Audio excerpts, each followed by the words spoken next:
Assalamualaikum warahmatullahi wabarakatuh. Sampurasun, perkenalkan nama saya Abdullah Nozan Iskandar dengan NPM 251000396.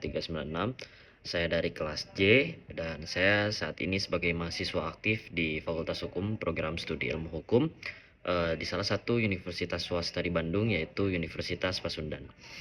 Kali ini saya akan membuat video presentasi untuk memenuhi tugas yang diemban dari Bapak Subelo, yaitu tugas Pancasila. Yaitu pembahasan kali ini topiknya adalah pendidikan multikultural berdasarkan Pancasila. Dan saya akan mengemasnya dengan PowerPoint agar teman-teman yang lain bisa tergambarkan secara visual sehingga lebih jelas dan lebih konkret. Tanpa banyak basa-basi, kita langsung masuk aja ke pembahasan. Baik, teman-teman, pendidikan abad 21 menuntut kita untuk tidak hanya menguasai ilmu pengetahuan dan teknologi, tetapi juga memiliki kemampuan sosial, emosional, dan budaya. Di Indonesia, yang dikenal sebagai bangsa majemuk dengan beragam etnis, agama, dan budaya, pendidikan multikultural menjadi sangat penting. Pendidikan multikultural berbasis Pancasila adalah strategi untuk menanamkan sikap menghormati, toleran, dan tulus terhadap keberagaman sekaligus memperkuat persatuan bangsa. Pendidikan multikultural adalah benteng moral yang menjaga agar generasi muda tidak mudah terprovokasi oleh isu-isu syara, sekaligus menjadi jembatan untuk membangun harmoni di tengah peradaban yang saat ini terus berjalan dan terus berkembang. Kita langsung masuk ke PowerPoint yang pertama, yaitu fondasi filosofis. Pendidikan multikultural berakar pada Pancasila sebagai dasar negara. Pancasila bukan hanya ideologi, tetapi juga pedoman etis dan sosial dalam kehidupan berbangsa. Setiap sila memberikan landasan moral yang dapat diterapkan dalam pendidikan untuk membentuk karakter pelajar yang berkepribadian Indonesia sekaligus terbuka terhadap dunia, dalam artian seluruh individu, khususnya pelajar saat ini, agar lebih terbuka dan open mindset akan hal-hal yang terjadi. Dengan menjadikan Pancasila sebagai fondasi, pendidikan multikultural tidak hanya bersifat teoritis, tetapi juga praktis dan secara bisa langsung diimplementasikan. Karena nilai-nilainya sudah hidup dalam budaya bangsa sejak lama. Slide selanjutnya, definisi dan urgensi. Pendidikan multikultural adalah proses penanaman cara hidup yang menghormati dan toleran terhadap keberagaman budaya di Indonesia. Urgensinya sangat tinggi, teman-teman. Salah satunya yaitu mencegah disgregasi bangsa, memperkuat jalinan sosial antar etnis, agama, dan golongan. Lalu menumbuhkan kesadaran bahwa perbedaan adalah aset, bukan hambatan. Saya mengutip dari salah satu kitab karangan ulama Indonesia yang isinya itu al-ikhtilafu rahmatul li'a'immah gitu. Perbedaan itu adalah sebuah rahmat dari Tuhan. Dengan adanya perbedaan sehingga kita bisa saling menghargai dan saling melengkapi. Nah, pendidikan multikultural adalah investasi jangka panjang untuk menciptakan masyarakat yang damai, produktif, dan berdaya saing di era global yang saat ini terus berkembang pesat dari dunia teknologi, fashion, hingga yang lain-lainnya. Slide selanjutnya yaitu sila pertama dan kedua, landasan etis. Keutuhan toleransi mengajarkan siswa untuk taat pada keyakinan masing-masing sekaligus menghormati kebebasan beragama orang lain tanpa fanatisme sempit. Humanisme adil dan beradab memperlakukan setiap individu dengan martabat yang sama tanpa memandang latar belakang fisik, ekonomi, maupun etnisitas. Nah, sila pertama dan kedua, ketuhanan dan toleransi, mengajarkan siswa untuk taat kepada keyakinan masing-masing sekaligus menghormati kebesaran agama orang lain. Dengan nilai ini, siswa belajar bahwa keberagaman iman bukan ancaman, melainkan peluang untuk saling memperkaya spiritualitas. Humanisme adil dan beradab memperlakukan setiap individu dengan martabat yang sama tanpa diskriminasi. Humanisme melatih siswa untuk melihat manusia sebagai sesama ciptaan Tuhan, bukan sekedar identitas sosial. Slide selanjutnya, persatuan. Sila ketiga menjadi payung besar yang menyatukan berbagai identitas lokal ke dalam satu kesatuan nasional yang kokoh. Prinsip Bhinneka Tunggal Ika diaplikasikan dalam kurikulum untuk menemukan rasa cinta tanah air melalui pengenalan kekayaan budaya Nusantara. Nah, pembahasannya yaitu sila ketiga menjadi payung besar untuk menyatukan identitas lokal ke dalam kesatuan nasional. Prinsip Bhinneka Tunggal Ika diterapkan dalam kurikulum untuk menemukan cinta tanah air, menemukan cinta tanah air melalui pengenalan budaya Nusantara. 3 slide selanjutnya. Sila keempat, landasan sosial. Dialog demokrasi. Membiasakan penyelesaian konflik melalui musyawarah dan menghargai perbedaan pendapat sebagai kekayaan intelektual di dalam kelas. Segmen lainnya, keadilan dan solidaritas. Memastikan pemerataan akses pendidikan bagi seluruh rakyat dan menemukan empati sosial untuk membantu sesama yang membutuhkan.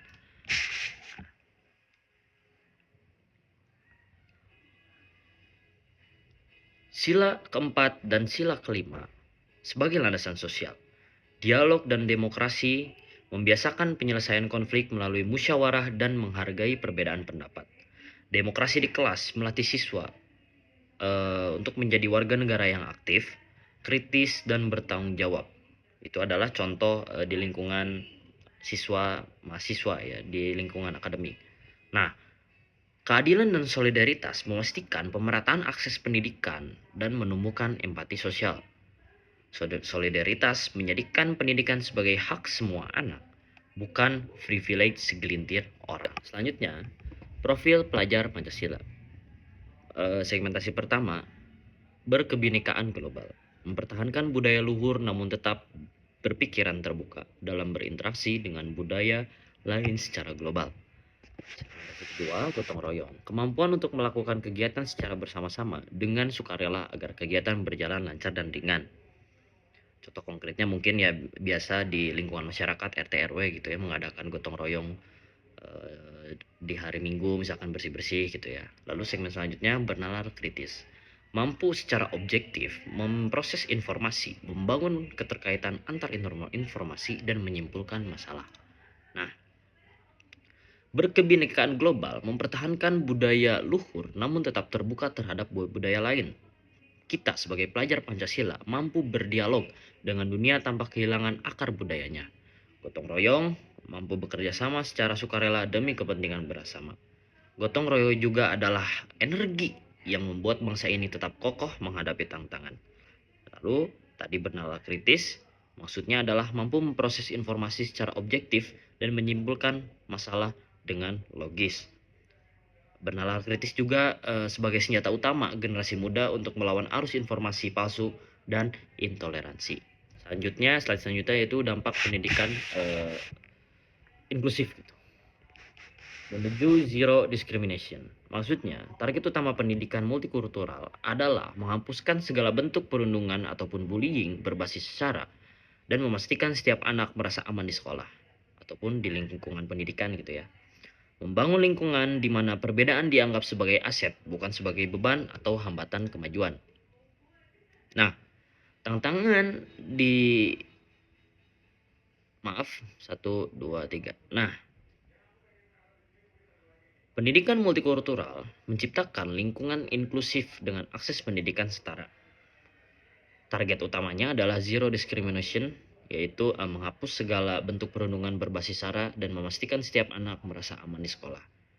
Karena sekolah juga 1, 2, 3. Sekolah inklusif juga adalah miniatur masyarakat ideal, di mana setiap orang dihargai dan diberi ruang untuk berkembang. 2, 3. Slide selanjutnya yaitu tantangan dan solusi. Sama teman-teman bisa dibaca dan bisa dilihat.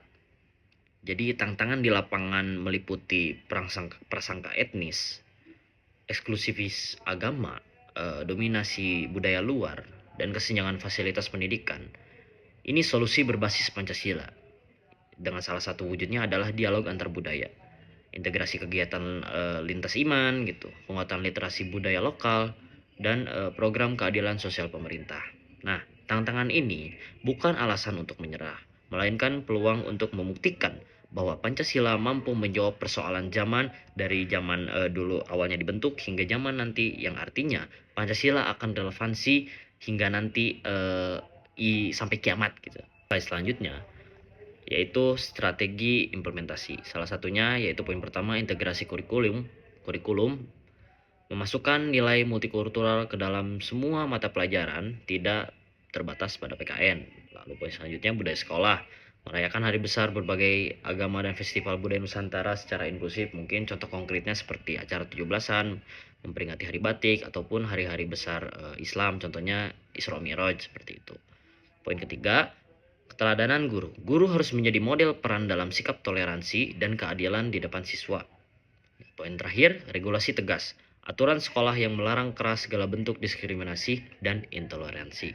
Nah, strategi implementasi meliputi kurikulum, budaya sekolah yang inklusif, keteladanan guru, dan regulasi tegas terhadap diskriminasi. Implementasi yang konsisten akan menjadikan nilai multikultural bukan sekedar slogan, tetapi budaya hidup sehari-hari di sekolah. Seperti itu teman-teman. Saya ada mengutip beberapa kata yang bunyinya, keberagaman bukanlah hal yang harus kita toleransi begitu saja, melainkan kekuatan yang harus kita rayakan demi kemajuan bersama. Prestasi Bhinneka Tunggal.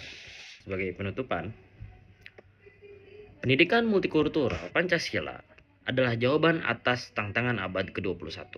Keberagaman bukan sekedar sesuatu yang ditoleransi, melainkan kekuatan yang harus dirayakan demi kemajuan bersama.